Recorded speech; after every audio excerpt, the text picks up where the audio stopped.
home buyers para po matupad yung ating matagal nang gustong pangarap na bahay at lupa para sa ating pamilya. Okay?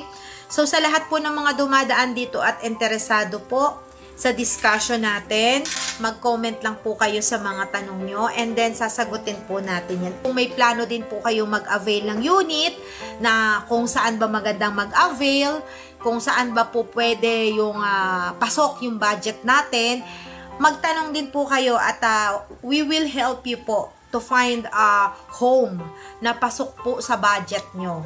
Okay? Yan po ang ano natin. Yan po ang this means semi-finish. Meron na po siyang partition na mga kwarto. Yung 3 kwarto, may partition na po yan. Kompleto na po yan. May bintana, may lock, pati po yung ating pintuan sa bahay. Alin po ang location, ma'am? Ma'am Exta?